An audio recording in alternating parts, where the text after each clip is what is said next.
Abdelaziz Bouteflika est à la tête de l'Algérie depuis bientôt 20 ans.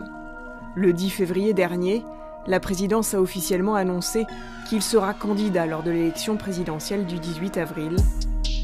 Depuis le 22 février, ce sont des dizaines de milliers de personnes répondant à des appels lancés par des anonymes sur les réseaux sociaux qui ont manifesté dans plusieurs villes d'Algérie contre un 5e mandat d'Abdelaziz Bouteflika. D'un président symbole de la paix post-décennie noire, à un homme qui cristallise la colère de la jeunesse algérienne.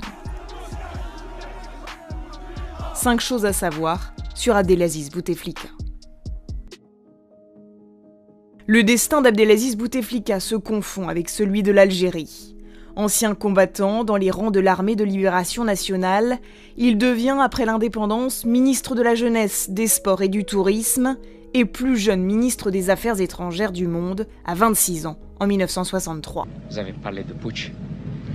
Il faudrait qu'il soit absolument entendu que dans ce pays, l'armée nationale populaire est la fidèle et digne héritière de l'armée de libération nationale.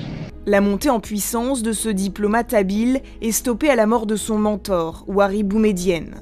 Il tombe en disgrâce au temps de Chadli Benjedid et sera écarté du pouvoir pendant 20 ans. À son retour d'exil en 1987, il se tient en réserve, refuse la proposition des militaires de le porter au pouvoir en 1994. Il est finalement élu président en 1999, à 62 ans.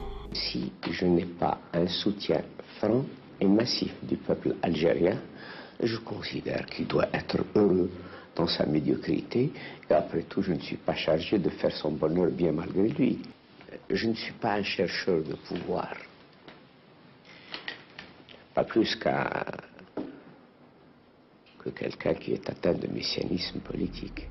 Abdelaziz Bouteflika aura su gérer intelligemment les forces en présence, notamment par sa politique de réconciliation avec les islamistes armés et en faisant taire toute contestation dans les cercles du pouvoir. Malgré de rares apparitions publiques ces dernières années, il a excellé dans l'art de tout décider pour l'Algérie.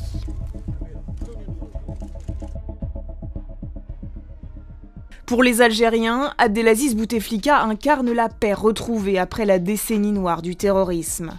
Chantre de la réconciliation nationale, il a imposé la paix, une paix au forceps qui n'aura pas permis à la population algérienne de connaître la vérité sur les exactions commises pendant une guerre civile qui a fait plus de 150 000 morts.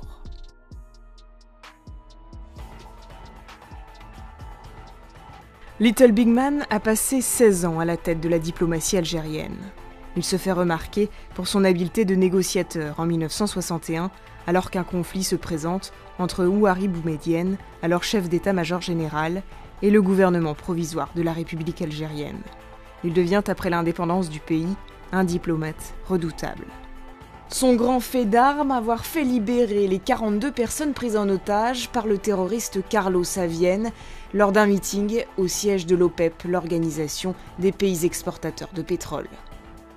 Élu à l'unanimité président de la 29e session de l'Assemblée générale de l'ONU en 1974, Abdelaziz Bouteflika obtient la mise au ban du régime de l'apartheid sud-africain et offre la possibilité au président de l'OLP, Yasser Arafat, de s'exprimer pour la première fois devant la communauté internationale.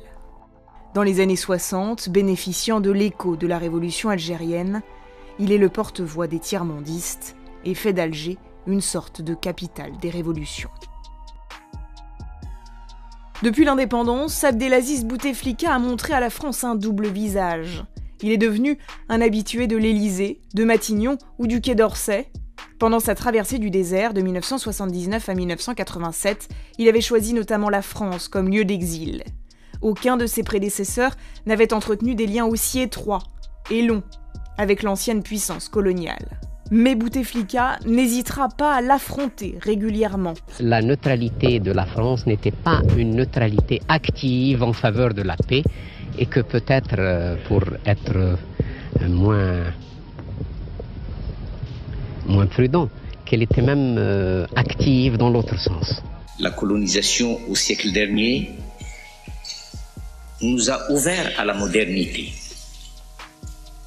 mais c'était une modernité par effraction. En 2005, il fustige la loi française sur la colonisation qui évoque le rôle positif de la France en Afrique du Nord, en la qualifiant de cécité mentale, confinant au négationnisme et au révisionnisme. Paradoxalement, l'homme le plus connu d'Algérie reste un mystère. Sa vie est parsemée de zones d'ombre. Entré en politique dans la clandestinité, Abdelaziz Bouteflika a conservé une habitude de défiance, même après l'indépendance. Candidat fantôme pendant ses 2 dernières campagnes présidentielles, plusieurs fois donné mourant après son AVC en 2013, Abdelaziz Bouteflika a été l'objet de nombreuses rumeurs. On prête à ce célibataire endurci, marié un court moment, sans enfant, une réputation de Don Juan. Certains ont même remis en cause son passé de combattant pour la libération. Par ailleurs, la nature même du pouvoir algérien, silencieuse, renforce des légendes et rumeurs. Les Algériens ne connaîtront probablement jamais l'homme qui se cache derrière cet hyper-président.